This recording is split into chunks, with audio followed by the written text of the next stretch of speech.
Hello and welcome to a special edition of the Imperial Truth. My name's Greg Dan. If you're new to the show, this is a regular show we do twice a month, all about the Horus Heresy. This is a special interview. We've got our first author interview with one John French. Welcome to the show, John. Hello. It's great to have you on. It is fantastic to be here finally, Greg. Absolutely. So, you might have guessed John and I have talked a little bit. That's, mainly come from, I think we met at a weekender, really. Yeah, the Heresy Weekenders and, Black Library, a couple of Black Library Weekenders for the past few years. So certainly that is, something that I've talked on the main topic about, the value of the weekenders. And sometimes it's things like this, not just authors, but the other people you meet there, the friendships, that you make and the random chats you have at 1 o'clock in the morning. The very random chats at 1 in the morning, yeah. Indeed. Yeah, which get even more random nearer the bar in general. But we've got John on. The main focus as we go through will be about Tallarn. We will avoid spoilers as much as we can until later on in the show, where we'll probably announce we might be spoiling some stuff. So if you get into some spoilers, yeah. Yeah. So if you haven't read the books, feel free to stay with us. As I say, we'll not really spoil anything. For people who listen to After Ullin or another show I do, they'll understand that I hate spoiling stuff for people. I hate people spoiling stuff for me. So it's, as much as we can, we shall try and avoid it. But first off, John French, who are you? Who am I? Who are you, John? Well, I suppose in the Horus Heresy, I'm a writer, one of the lucky people who managed to get into writing all the short stories and novels for Black Library. And I've also been very, very lucky to contribute to some of the Forge World books as well, to the first three. My hand is in quite a lot of the Legion write-ups and a few other bits actually in those as well. But yeah, that's in the Horus Heresy. That's kind of who I am. Before then, I've been doing this writing thing for a while in different guises. I was talking to Alan Bly, who some people might well know, about how long we've been writing and doing this kind of stuff. And I figured out that I think it was my third professional freelance writing job 10 years ago this year, and I basically haven't stopped really since. That was that was work on Dark Heresy, actually. The Dark Heresy, I don't know if anyone has ever run into that, the Dark Heresy RPG that was done by Black Industries back in the day, 10 years ago now. Shockingly long time ago. Black Industries dates you a little bit there. It really does, yeah. Before FFG. Yeah. As well. But, I did a bunch of stuff then with FFG and done freelance stuff, for a bunch of RPGs as well. Excellent. Pen and paper role-playing games. And written a little bit here and there. Yeah, and, outside of the Horus Heresy as well, we've got some, miscellaneous short stories, is always a great term. And, your Ahriman kind of series as well. Yeah, the Ahriman trilogy plus accompanying volume. Indeed. I've only read the first, I've only read Exile and one of the short stories so far. Greg, we're going to have to stop the interview right there. Yeah. Going. There's a big pile of books that I'm slowly working my way through. All with Horus Heresy on the spot. Most of them indeed. But yeah. So, as I say, we'll get into the Horus Heresy. You brought up the fact that you've written on the main books. I think that's something that people maybe aren't quite so aware of now, with other people coming in like Andy and whoever they've got in now to write on. I've lost track with all the movements going on in Forge World at the moment, working with Alan Bly. So yeah, remembering those first three books, you were an important part on that process, you and Alan writing together.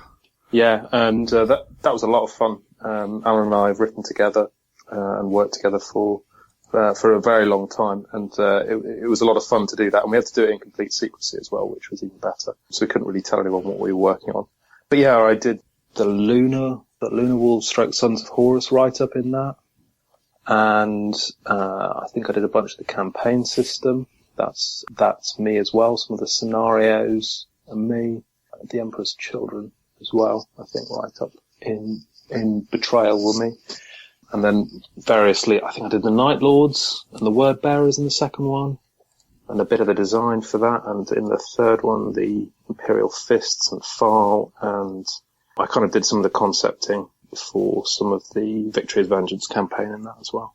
Excellent. So if you have any issues with any of those legions, address them all to Greg Alan Bly. Yeah, exactly. Alan Bly. Yeah, we'll blame Alan Bly. No. Excellent stuff. But you eventually, we got you onto the Horus Heresy, the novels or the short stories, but the proper fluff, as it were, the fluffiest of fluff, with the Last Remembrancer. Was that your first one? Yeah, that was my first one. Actually, my very cheekily, it was the third story I ever wrote for Black Library. It's quite tricky to get onto the Heresy team, the writing team that does all the novels and the stories. I was a very new author to Black Library, and there was not a hope in hell that I was going to get onto that team. But then Christian Dunn, who's my editor at that time, basically said, made a chance remark. He said something like, we're going to have to figure out what happens to Remembrances. And I had an idea, and I went away and worked on it a bit and then pitched it to him. And he said, okay, interesting idea. Write it. No guarantees. If we don't like it, no sale. If we do, then, well, we'll take it. And they liked it and they took it. Yeah. The rest is history. Toe was well and truly in the door. Yeah. So that Last Remembrance has got a certain Mr. Dawn in there. Yes, and a bit of a start of maybe a love affair with the Imperial Fists. Or kind of, yeah. I suppose actually, if there is a legion that I'm sort of in the Heresy have got associated with, it's I suppose it's with the Imperial Fists. And Rogel Dawn in particular. I think that's in part from that story. Part of the Last Remembrancer story came to me because I kind of got who the character Rogel Dawn was, what he was like, the fact that he's an idealist.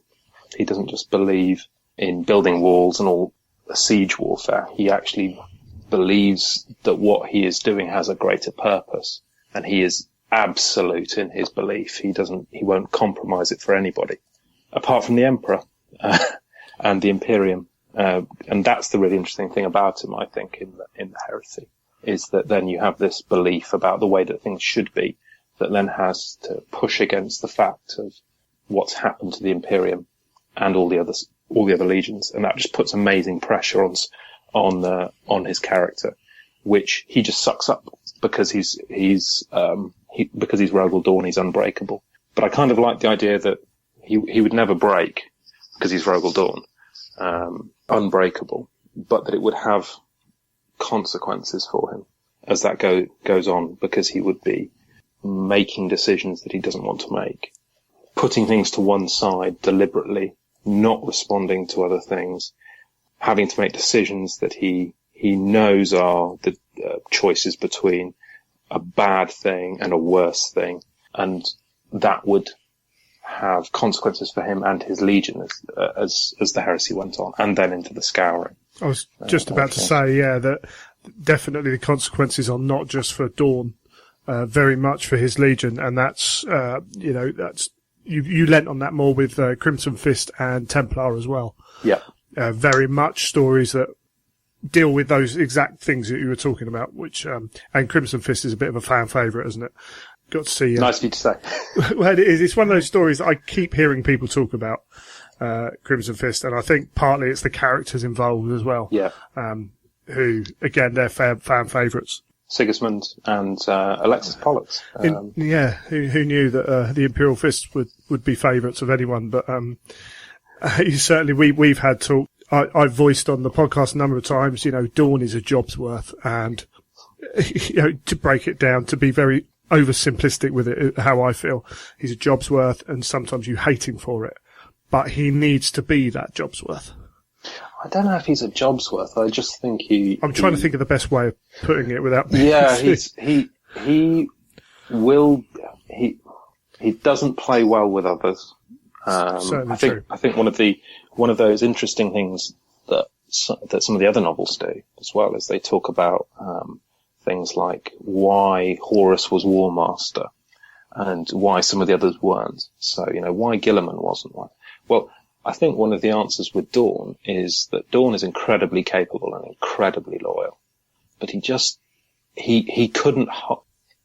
He would struggle to hold all of his brothers together because he doesn't play well with others, because he's not willing to compromise. He has, it's black or white for him. Everything, you're either right or you're not. And if you're not, then you should get right. That's, I think, how he kind of sees the universe. And you see that with things like the Dark King, which is one of the first times you see him with his interactions with Conrad Kurz and his methodology, and and some of the other stuff that we know about his rivalries with Perturabo and some of the other legions and Primarchs, is that he's not going to back down. He's not going to compromise. He's not going to find a middle ground that allows something else to happen. It's like, no, it has to be perfect, has to conform to the ideal, or we don't do it. And, he is willing to then back that up with an argument. He's not afraid of that. So yeah, it's, I think the Emperor, though, clearly knows that that quality means that he will never break, and he will always do what he is told to do. And he might question it, but he will always do it first. He will always do what's asked first, rather than question first. And that creates all the drama with him as well, though, because he knows when he is really challenged, like Garrow in the Eisenstein, when his view's broken, that's when you see him struggling to deal with it, and trying to fit it out in his head and to work out what his place is and how that affects him. Yeah, and I think the reaction to that is really interesting as a character, and you see it then echoed down through his legion. They do what they will always do. They dig in and don't go backwards. But the problem is that they're up against an unstoppable force, in that, not in terms of Horus necessarily, but in terms of the fact the universe is going to change around them, and they can dig in as much as they like. It's going to change. The Imperium is changing. The entire, like you say, their universe is going to change. There's nothing they can do about that. And the harder they dig in, the worse that's going to hit, I think, in the long term. It's a really good example of, as you say, putting someone under strain and things like that. And what I actually really like is we have with 38 books and countless these stories and audios and everything else, we've got all these different writing styles and approaches to writing books and everything else. I find that having gone back through and gone, oh yeah, John wrote that. Oh yeah, John wrote that. There's fights in some of your books, not in some of the smaller ones, but what I find with you is they never seem to hit that kind of, the fight's there for a fight. The kind of the 300 style action scene is there because it's a 300 style action scene. With yours, Last Remembrance, Crimson Fist, Grey Angel, that we'll talk about, briefly in a second. Yeah. That is when I think your writing, personally for me, I enjoy it the most. Some other people prefer the shooty shoot bang bang. That's cool. That's, we're all different, aren't we? Yeah, absolutely. But it's, I think the fight always has to have a point. Sometimes that point can be, it doesn't have to necessarily be a plot point. It doesn't have to, it doesn't have to just push things forward in terms of the story. The point can just be to show you how a legion or a faction makes war, or how an individual character reacts to war, or how they fight war. So, we'll talk about Tallarn in a bit and stuff like that. There are scenes in that where there are battle scenes, and they're battle scenes there not because anyone's going to win the battle necessarily, or the winning or the losing of it is any particular point in the story, but because I wanted to show the nature of the war, the nature of this bleak battle, and then how characters cope with it. They've always got to have a point, or they've got to have the character has got to react to it in some way for it to have a purpose. For me personally, like you say, there are lots of different writing styles.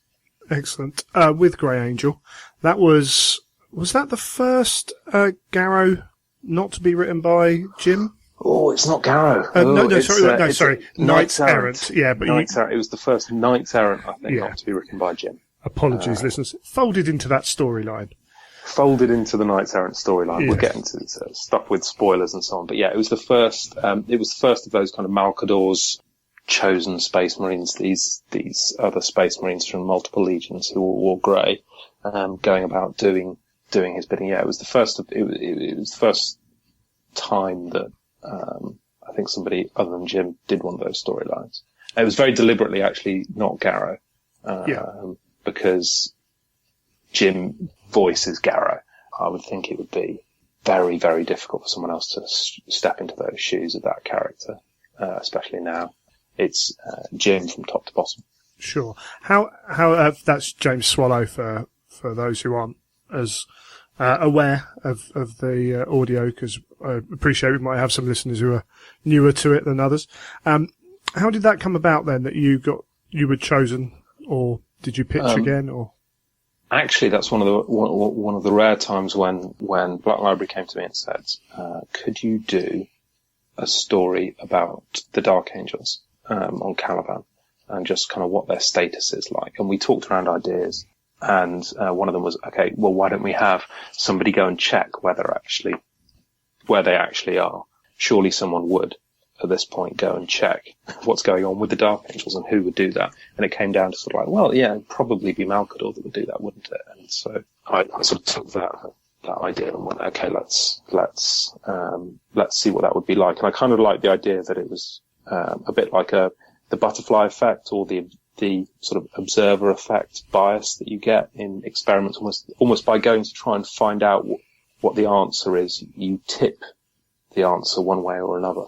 Sure. So yeah, they let me play with a couple of characters. One of them, trying to avoid spoilers, Kerberos. They basically said, okay, yeah, if you're not, don't use Garrow, but that character's great. The other one, who, not particular spoiler, I act on Cruz, is in there. I more or less said, I want him. And they said, okay. He was allowed. Excellent. We'll just move on. I'll just move on through a few more stories before we move on to Tallarn, as it were. I completely forgot that you wrote War Master. Yeah.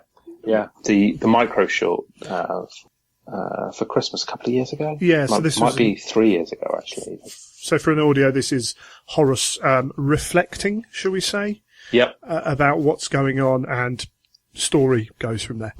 Which, again, is another one of those where I did this with Graham years ago, where I pointed out a number of stories to someone and kind of realised they were all Graham's. And when I was going through this list, I was like, oh yeah, I love War Master. It was really strange. It was one of those really kind of like, oh yeah, cool. That was, again, a very different piece particularly at that time. I mean, a change of pace and everything else that we had seen. Was that something that came from your head? Yeah, pretty much. It was could you do an audio for Christmas? And I think I said yes. And they said, could it be Horus Heresy? And I went, can I do something with Horus?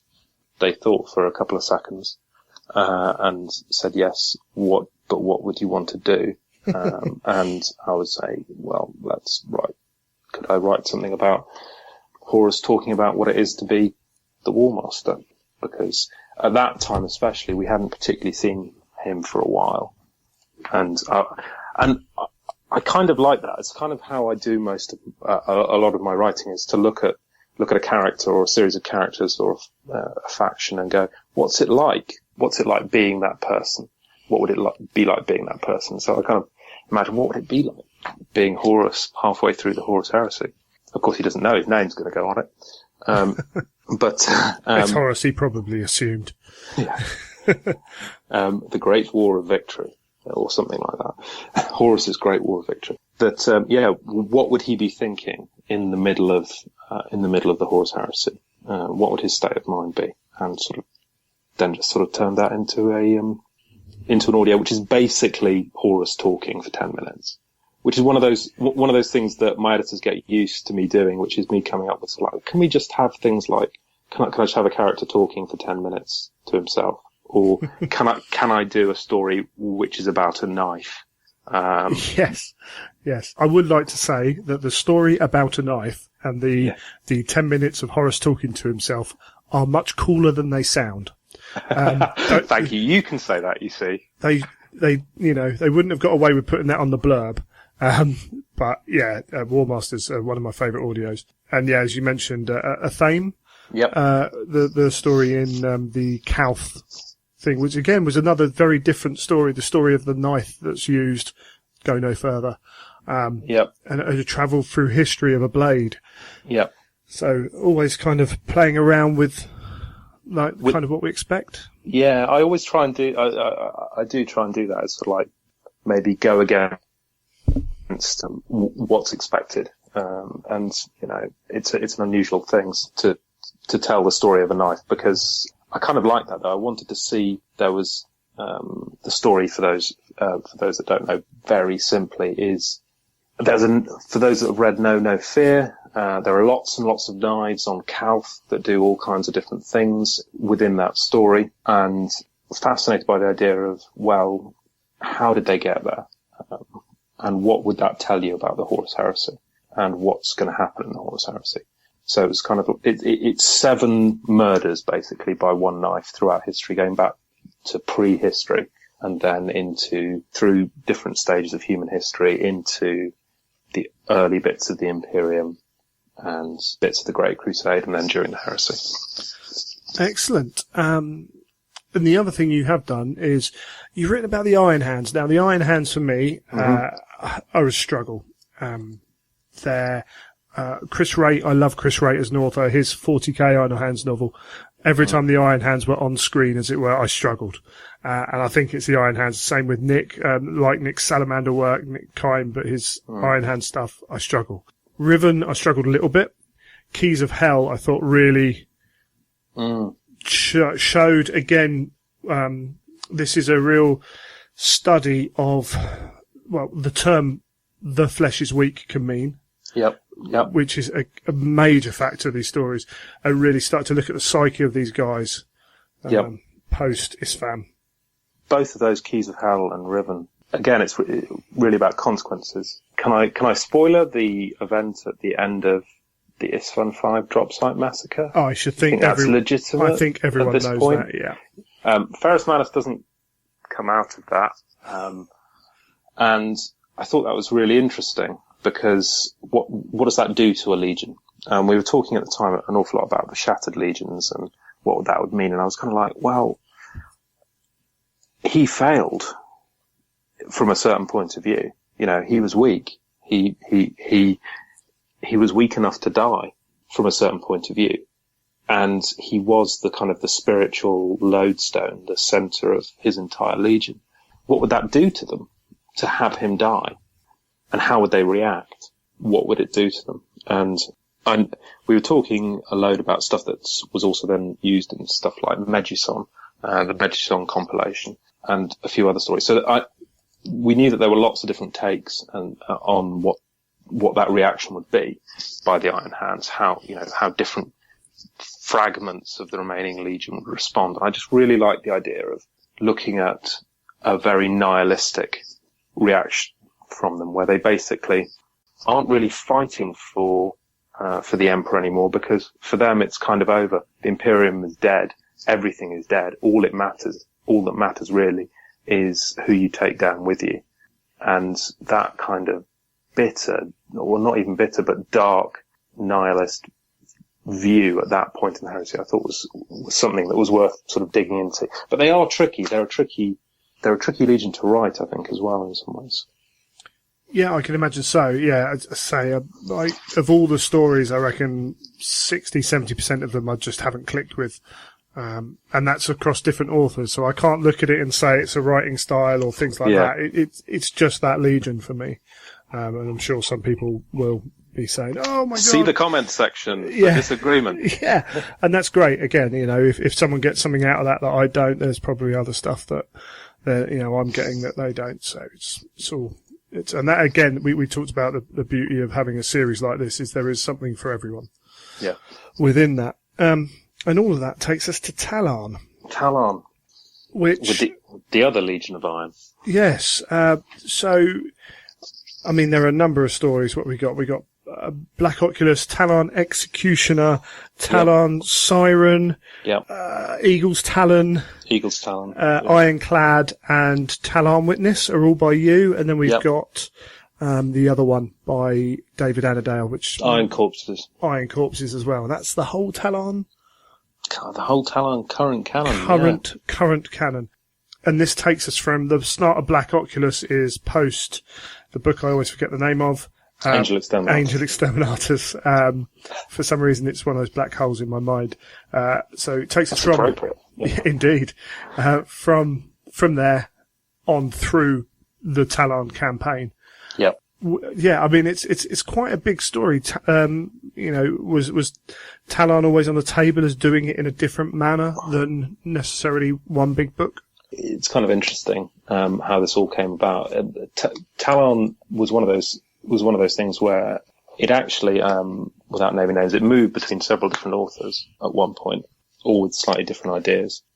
The decision was eventually made, we're going to do Tallarn, but how are we going to do it? And one of the actual things that sort of came out of that was, well, who's, I know Dan and Graham sometimes talk about this with why Dan ended up doing No Fear and Prospero Burns flipping, from Graham to Dan and all the rest. But it was who wants to do it and who's free.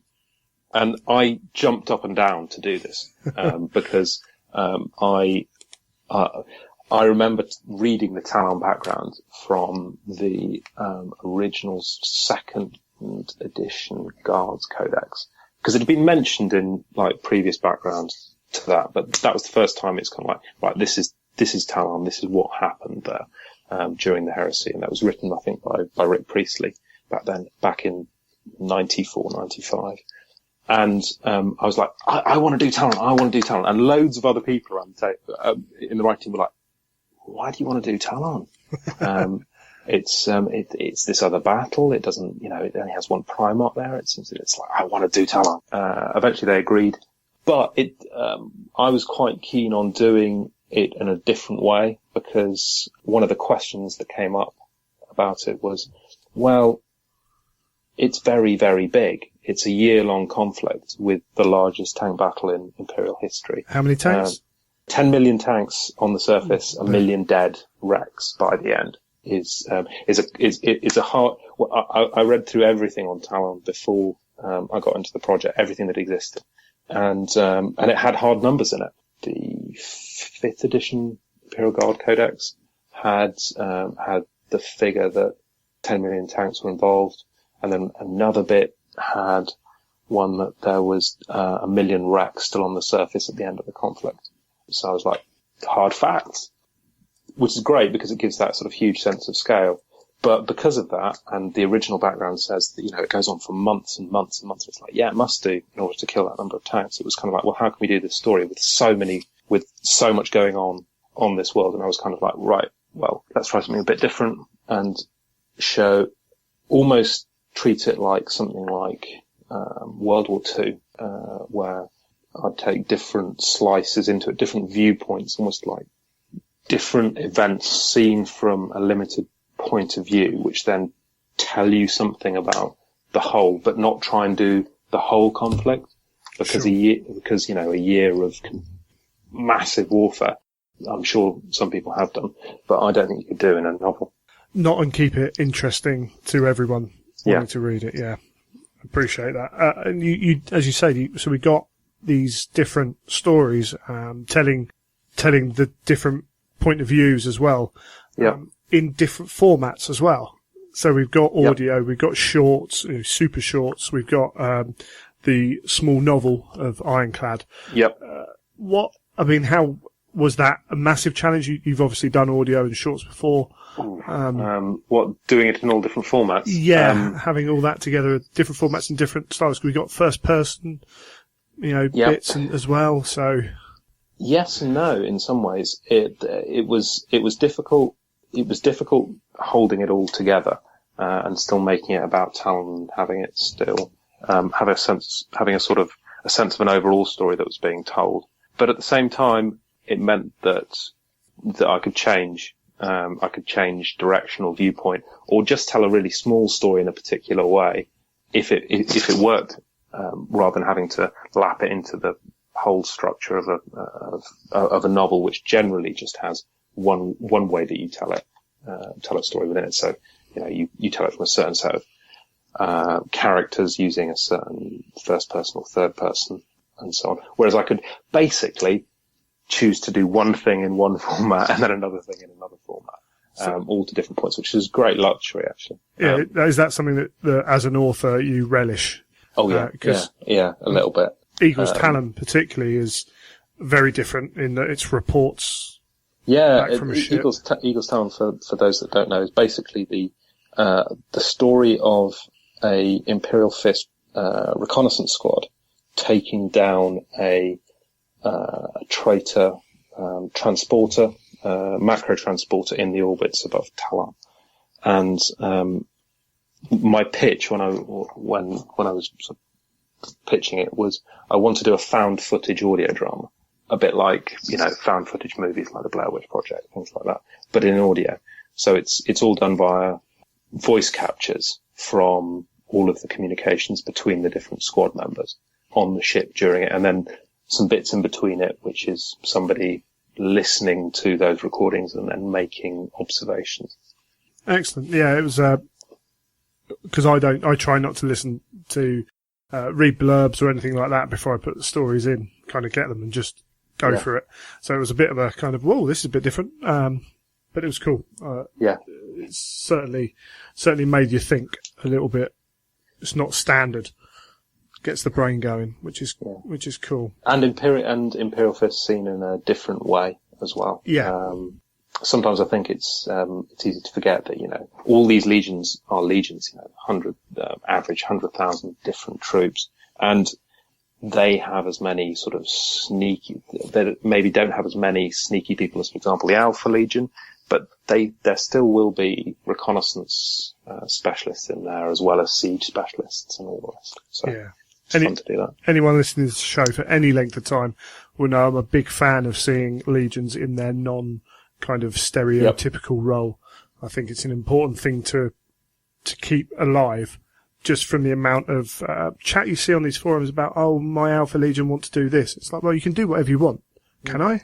So I think having the stories there really helps people kind of legitimize. I mean, all this stuff exists out there, and it's when it's then... you put it in a story. I suppose it's like working through a worked example of it. There's an idea that I came up with randomly at a weekender in response to a question, which actually I really would want to do something with at some point, which is a World Eaters armored company. I just think that would, that's fights like the World Eaters do, but with tanks, as opposed to running at people swinging chainsaws. Just because it's not what you expect. Yeah. Yeah, excellent. Yeah, I'm a massive fan of that kind of thing, personally. So Tallarn, as you say, we've got 10 million tanks. We've got Perturabo left at the end of his incident with Fulgrim, shall we say? Yep. And he goes. I think it's fair to say, not really a massive spoiler, that he's got this thing going with the Eye of Terror, and he arrives at Tallarn different.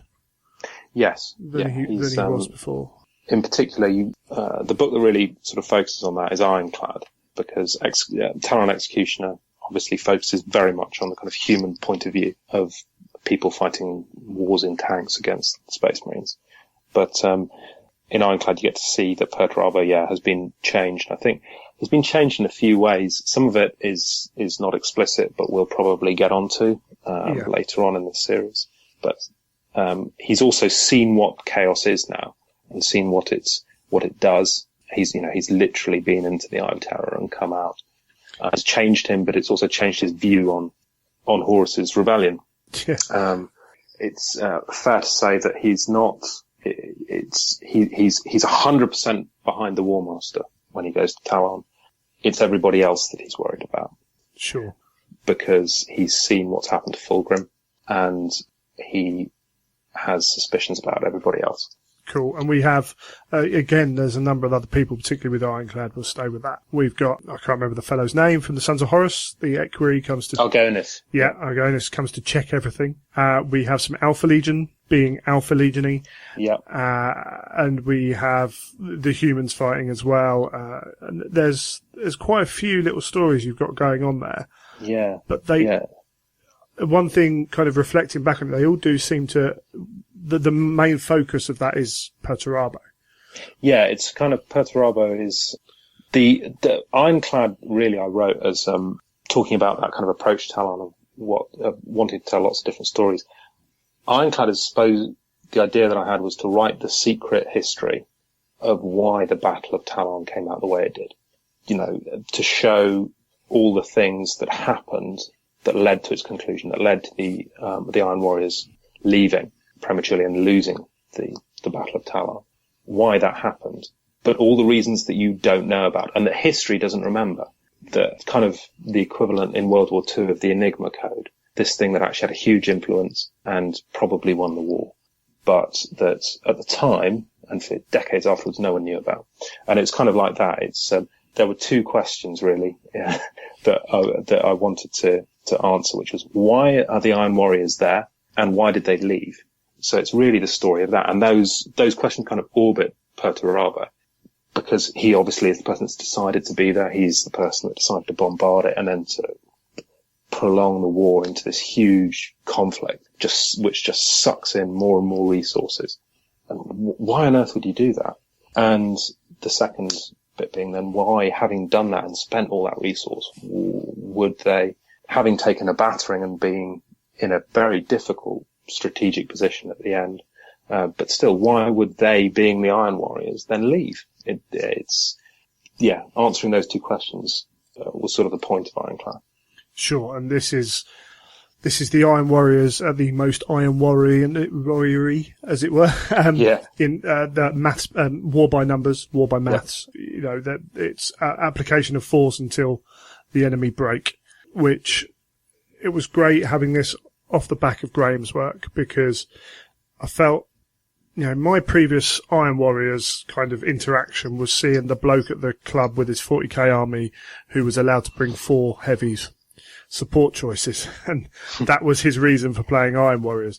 So I'd never had a connection, I never had an interest until Graham wrote Perturabo the way he did, and I must admit at that point I started to weaken. To the point where I was thinking, I might do an Iron Warriors army. Yeah. He had that effect on me. And getting to the end of Ironclad, having that reinforced with the decisions that are made on Tallarn, is just making it harder. It's amazing how characters can change.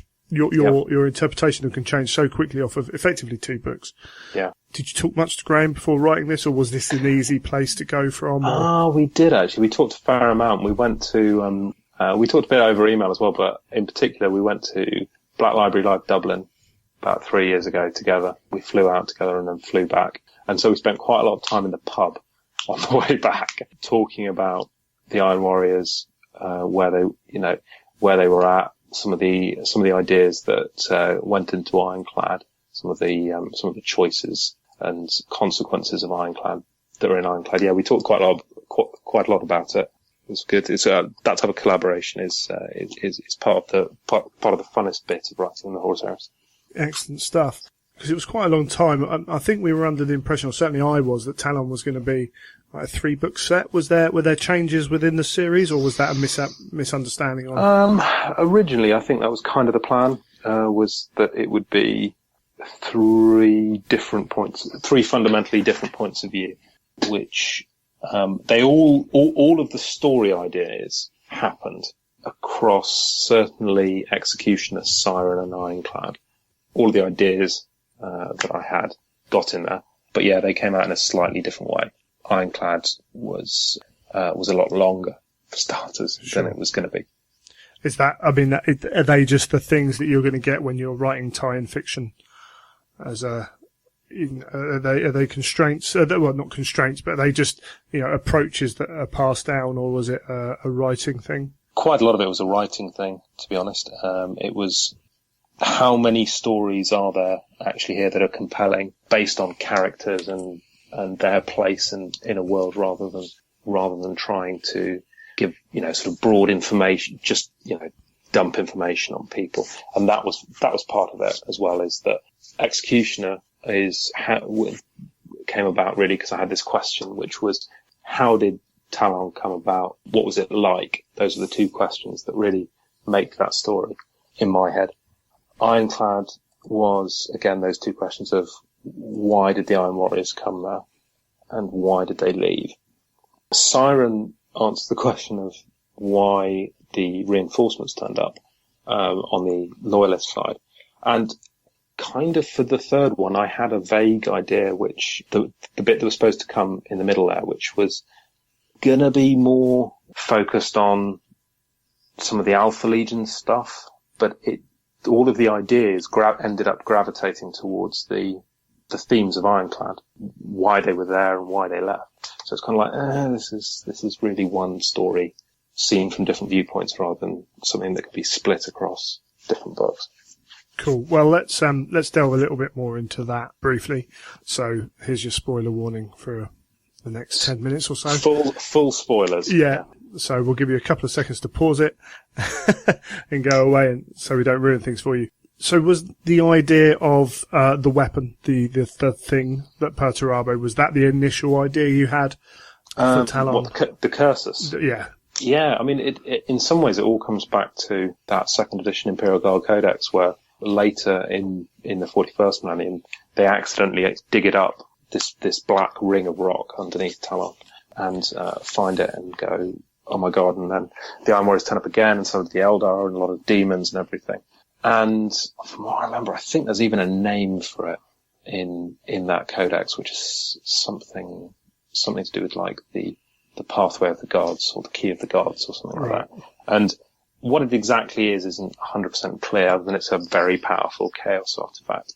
And the idea being that after having come out of Angel Exterminatus, having seen what Fulgrim has become in terms of his demonicness and what chaos there's then done to his legion, and also Perturabo's nature of just being quite paranoid, and his mentality being, well, how can I break this? How can I defeat this? What weapon can I apply? What is my strength? What is my iron? That he would go and get a weapon that he could use if he needed to, sure, against his supposed allies. Not the War Master. He what he says at the end of the book, he genuinely, I think, believes, which is that he's doing this in the service of the War Master's Imperium by protecting its future from what's happening to all of the rest of the legions, which is ironic because he's changing as well at the same time. Yeah, absolutely. It's weird with Perturabo because we've seen that, he's thrown his lot in with Horus, and in previous stories we've seen that actually maybe he didn't quite do it as with full knowledge per se. I think full knowledge. It's an interesting question. I think Perturabo is 100% behind Horus. Always was. If Horus was going to go one way, he was always going to go that way. Is there a question about the way it was sold to him? Probably. That's more what I mean. So, yeah, there was kind of this feeling that he's not happy with the way it happened, and the nature of oath breaking and those themes that come up with him. And we know that he wouldn't break this oath now anyway, because to do it twice would finish him. Yeah, probably. But that kind of, as you say, that resistance to warp, that really, as a traitor, out of all the traitors, that kind of position he's in, where he's going down that path, as you say, whether he wants to or not, almost. It's that great thing of chaos doesn't actually really need you to choose it. That helps. You don't have to embrace it for it to corrupt you. No, and that's the fundamental, kind of badness of evil, of chaos. Yeah, is the lack of choice. I'm never one to say the Imperium was a good thing or good good guys versus bad guys. This is 40k. This is bad guys versus slightly less bad guys versus even worse bad guys. Yep. But certainly, as you say, that it doesn't need you to accept it. It will take you anyway if it wants to. Yeah. And you're not strong enough to do it, which very few are. But and we get to that end and that final bit where the rejection of that power was by Hrend, you mean? Yeah, by Hrend, which actually I liked even more because it just showed the legions there. Yep. It's that theme running through the legion, which we get all the time with all the legions. To be fair, you see those links, the family kind of resemblance, as it were. That was the second bit where I was like, "Oh, curse you! I'm going to do an Iron Warriors army." Yeah, because also in some ways he does break his. Ironically, he breaks his oath to Perturabo by doing that because he said he'd find it. Yeah. But he doesn't. He rejects. He makes the decision for his legion to not tell anybody that he's found it and to bury it explosively. But of course, the demon is right. The demon that talks to him at the end of the book is right. We've got you. It'll be now, or it'll be in however many thousands of years, but we've got you. And they're both right, which is the tragedy, I think, really of it is that they're already changing their worst natures. Chaos has found their worst natures already and their weaknesses, and it's already pushing all those buttons and amplifying their nature. Definitely. And then around that, as we said, we've got the Alpha Legion there, we've got Argonis there, and they're, again, so they've got their own kind of reasons and ideas, and we've even got the Imperial agent running around. The Infocyte assassin, yeah. That's the one. And all of a sudden you've got these groups, and you're trying to work out when reading it, certainly I was, like, what's going on? Where's this going to lead? Because they all seem to be on that collision course. Yep. And there's only going to be one winner, really. Yep. What's going to happen? Was that, how did you work on that, particularly with the Alpha Legion and Argonis? How it would work out in the end? How it would work out where you've got these guys who are slightly not necessarily on exactly the same path, as it were. Yeah. Well, I thought it was. I knew that they would. That the answer to that sort of second question of why did they leave would be because Horus told them to. And then really, in some ways, I kind of work back from there, which is all of this stuff is pouring into Tallarn, all this resource, all these thousands of troops, millions of tanks and everything. And Horus would notice that and would want to know why. Why are you spending so long on this one planet? So much of my army, because that would be how he would think of it at this point. And so would send somebody. And the Alpha Legion being there, I really wanted kind of layers to what was sort of going on. So on one level, the Alpha Legion were already on the planet trying to make it fall to the War Master, maybe, before the Iron Warriors even turned up. And they didn't know the Iron Warriors were going to turn up. And so were probably a bit annoyed when they did. But then once they were there being the Alpha Legion and being very pragmatic, they made the best that they could of it, given their overall objectives at that time, which, were to kind of keep Perturabo from getting his weapon and to make sure that everybody expended as much resources as they could for as long as they could to bleed them dry.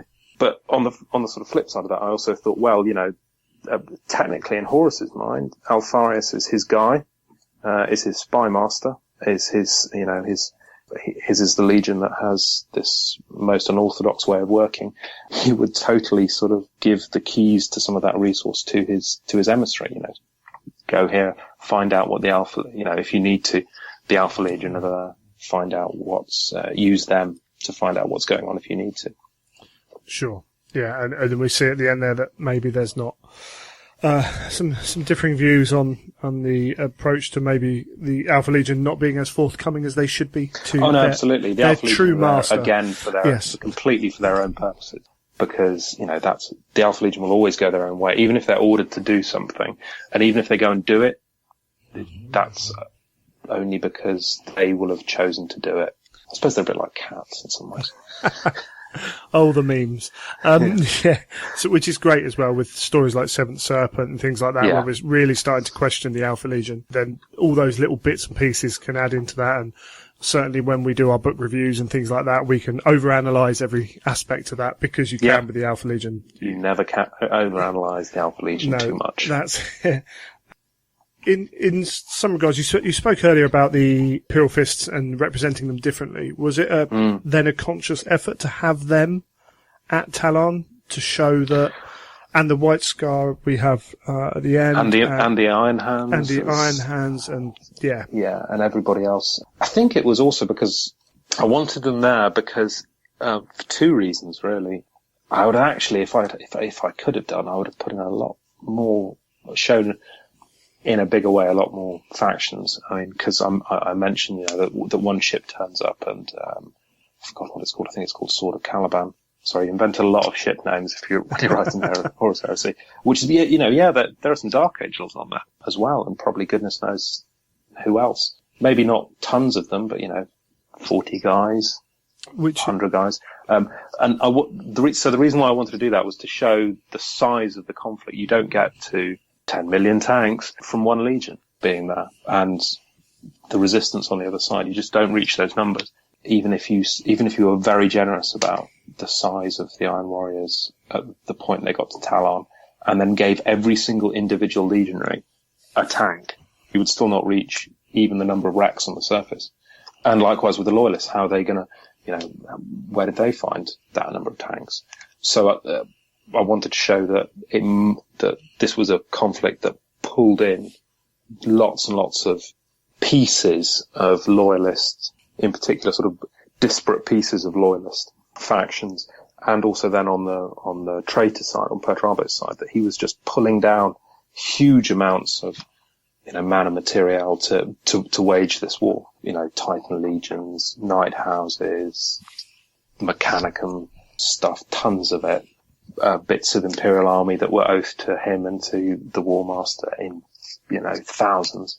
And the other reason is why those Space Marine factions are there is because Tallarn is one of those things where if you go back and you check all of the little quotes and snippets of background that have been published over time, everybody was there. It's kind of like the Alpha Legion are mentioned, I think, in, I'm going to get this completely wrong, see comments as well for someone correcting me.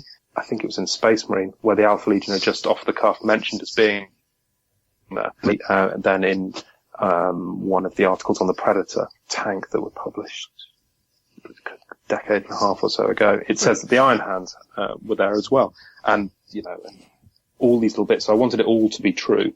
I wanted everybody that we had said was there to be there, but also to use that to show that there were tons and tons of people there. You occasionally post on Twitter and Facebook photos, and indeed your blog, photos of your reading resources. Yeah. You get piles for a book like this. Obviously, you're going to get all the Horus Heresy stuff, all the old bits of lore and whatever that's dragged from all over the place. For something like Tallarn, did you have World War I books with you there? World War II books? World War I didn't. It was more. World War I was always in the back of my mind, the kind of the style of conflict. Yeah. Just kind of like how the Western and the Eastern Front, but the Western Front in particular, just sucked in resources. And, in broad terms that, both sides just went, okay, we'll just pour in more resources until the other side breaks. Yeah. And it just became a kind of vortex. But, a lot of the rest of the stuff, actually, I researched, read a lot of books on, World War II tank warfare and modern tank warfare, and sat down as well with a couple of people who had driven tanks in the last couple of decades, and they told me a huge amount. I've been in a couple of tanks, but never sort of being shot at, and they, one of them had, and that was fascinating. And I took a bunch of that and then pulled it through a 30K lens, so a lot of try and make it feel authentic. Excellent. Must be fun. Are you a bit of a history buff as well? I don't know. Yep, a little bit. Yeah, Forge World's full of them, isn't it? Oh, yeah. Yeah, it appears to be. Excellent stuff. Well, yeah, I think that's pretty much Tallarn. Unless there's anything specific you want to bring up with regards to No, not at all. The biggest tank fight in the universe. Biggest tank fight in the universe. Thanks very much for having me on. Well, before you go, you have some work upcoming, don't you? I do. Very soon now. Praetorian of Dawn, out in August. Yeah, so back to the Imperial Fists. And the Alpha Legion. And the Alpha Legion, in fact. So is this a John French is becoming the Imperial Fist man? As much as there is one? A little bit. I almost as soon as I was on the Heresy writing team, I was jumping up and down saying I want to do a novel about the Imperial Fist. And it's just taken a while for me to write it and for it to then come out. Well, for them to do something. Yeah. It's the idea that's in it is about an Alpha Legion attack on the solar system in the last years of, well, not the last years, very close to the end of everything that isn't the siege of Terra. And that was, in part, came out of an idea that the solar system doesn't just, and the Imperial Fist with it, don't just sit there. They don't have nothing to do for 7 years. There's lots of stuff going on which they've had to cope with in the solar system and around it as well.